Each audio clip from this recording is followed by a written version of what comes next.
Are you a good enough copywriter to get $10,000 or more per assignment?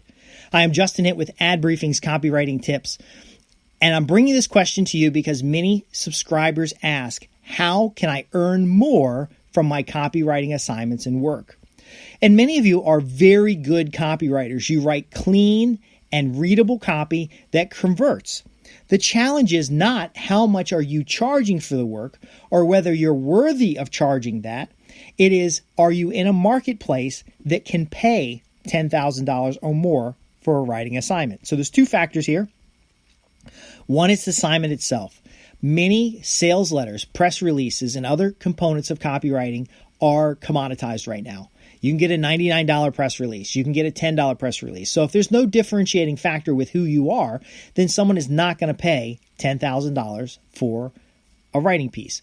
Now, they might pay $10,000 if you create a marketing campaign. So you can do more to get the $10,000 sale. That's one factor. The second factor is would that letter pay for itself whether you charge $10,000, $50,000, $100,000? Are you writing for a marketplace which can turn over the opportunity in order to recover all what they've invested with you? Now, so it's not a factor of whether you're good enough. If you're good enough to write an assignment that they accept, that's good enough. But it's more a factor of, are you in a place and a position in order to ask for $10,000?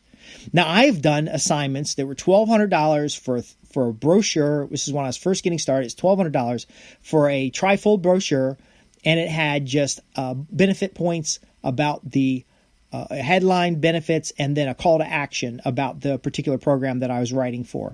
It was a nonprofit organization, an advocacy program. I charged $1,200. It was a really easy assignment. I got it done in 2 days, and I wasn't the only copywriter working on this assignment. And in the back of my head, I thought, you know what? I'm going to do this job. I'm going to do it a little cheap to get in the door.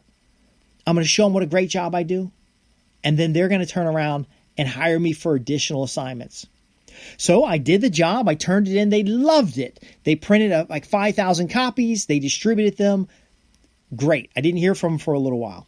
Now, I had seen other brochures out in the marketplace from the same organization, because when you put together an assignment, you're going to collect brochures and materials. Well, after I created my materials for them, I noticed that they have had other brochures out, and frankly, these brochures were not that good. It was a lot of flowery language. It was a lot of photos. It wasn't the direct response type of copy that I was putting together. But ultimately, they did stop using my brochure after the initial release, and they used these other brochures. Now, they're doing fundraising, and they were raising millions of dollars in funds every year using basically a letter and a brochure. They got someone to raise their hand, and then someone talked to them on the phone about estate planning, or they talked to them on the phone about different types of sponsorship opportunities where you can put placards up on buildings and things. My point being is that $1,200 was really nothing to them. It was not a big deal. It got me in the door. But in my follow-up, I discovered that these other brochures that, frankly, I didn't believe were as good as what I provided, they paid $5,000 and $10,000 each for those. I charged $1,200. These other people charged $5,000 and $10,000. My brochure got ran one time and then never used again. Their brochures got ran multiple times, and they actually got opportunities to write new brochures, because I eventually met some of these copywriters and we had a conversation. Now, here's the thing. This company was sophisticated enough to do on their list of, I think they had a list of 25,000 potential donors. They were doing test sells of 5,000 pieces. So it was the same cover letter, different brochure. Different cover letter, same brochure. And they had a test sell that we talk about in other more advanced areas. And I got tested one time. 5,000 went out. It doesn't matter if I broke even. It doesn't matter anything. I was last in line. My brochure didn't test well with the other brochures. Now, it is also possible that if all the brochures tested the same, that I didn't get picked because they believed I was a $1,200 guy. And nobody really wants to hire the cheapest person. You might think that the customers are price sensitive and that's why you've entered the market at a lower price. But really, if you've got the choice between a $5,000 guy, a $1,200 guy, and a $10,000 guy, you're going to ask why these other two are 5 and 10. You don't really care why this one's 12 because evidently that person must not feel very good about themselves. Maybe they don't think they're very good. Maybe they don't get a lot of business and they're just trying to get the foot in the door. Which was the case in me. I was just getting started. So $1,200 assignment was an incredible assignment. I was today, maybe not as good of an assignment, but then $1,200 assignment took me a weekend to put together. I found it was very easy. They sent me a giant packet of information to work through. I figured I'm doing them a favor. This $5,000 guy took 3 weeks to put his together. $10,000 guy took 3 or 4 weeks to put his together. I'm doing them a favor. Look at what I can do. But the fact of the matter is when you have a choice and you don't have very many factors in order to make a decision, very often you're going to make a decision on price. And this organization was a $5,000 or $10,000 brochure organization, not a $1,200 brochure organization. Now, here's the thing to remember. When I met these other copywriters, many of the copywriters were just as sophisticated, just as skilled as I was when it came to direct response copy, meaning they were just getting started too. The big difference is that they had a different client approach. So this brochure I saw that I didn't think was very good, it was a lot of Me Too copy, a lot of me copy, a lot of pictures of the organization, a lot of logo. I had actually got a chance to have a conversation with the writer of that one, and he explained to me that he came in with the more fundraising-oriented reasons to give money, and the organization didn't really like that. He had talked to some of the senior level people. I never got to talk to the senior level people. The senior level people decided that they needed more logos. And he's fine, more logos. See, the back of my card had a coupon on it. The back of his had a logo and an address and phone number, which pretty much every brochure has. But that's what the bosses wanted. Now, I don't know how sophisticated their testing was.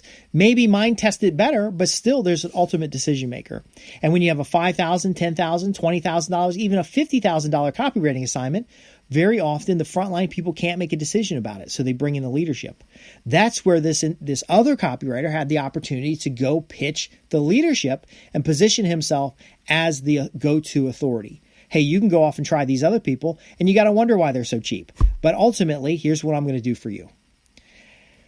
If you don't believe that you can get a $10,000 assignment, a $20,000 assignment, even a $50,000 assignment, it's not because of who you are as much as necessarily what you're doing.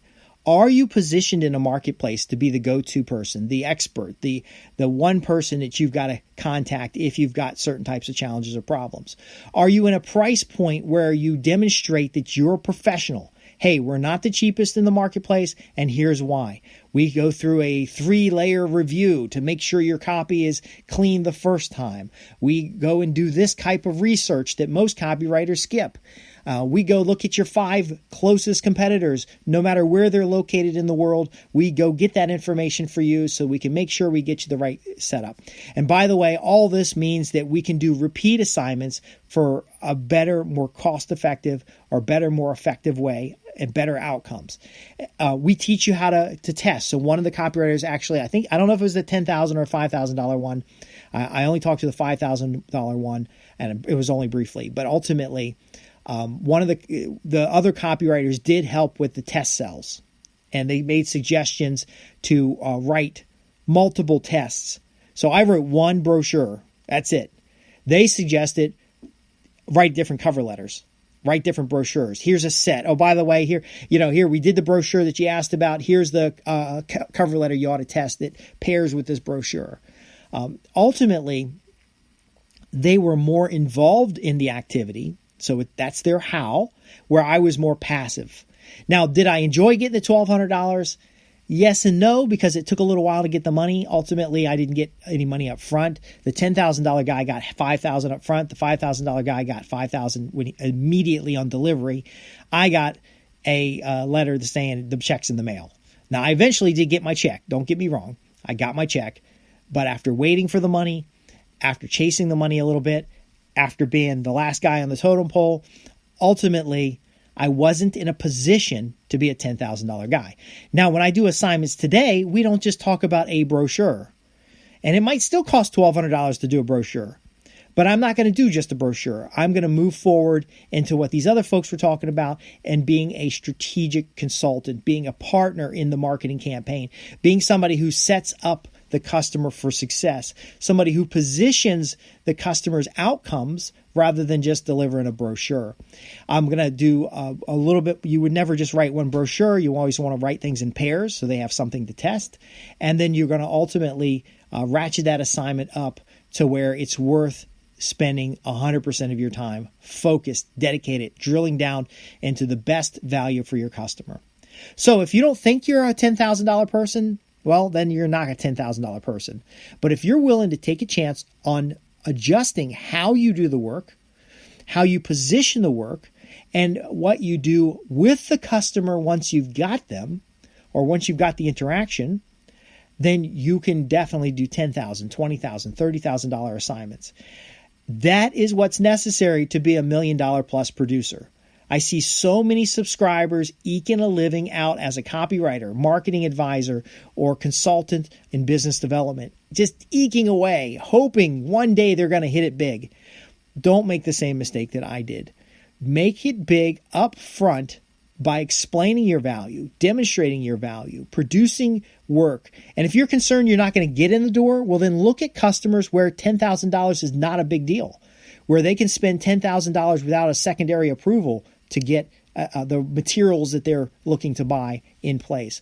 Start working up market. Instead of small businesses, look at your medium-sized businesses.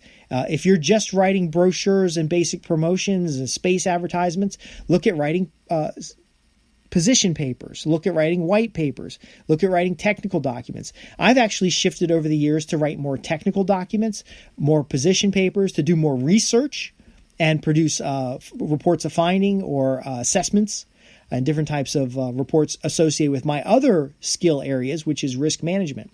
I worked with, actually met and talked with, I didn't actually work on any paid assignments with this individual, but they were a patent attorney for chemistry type patents, so chemical related patents.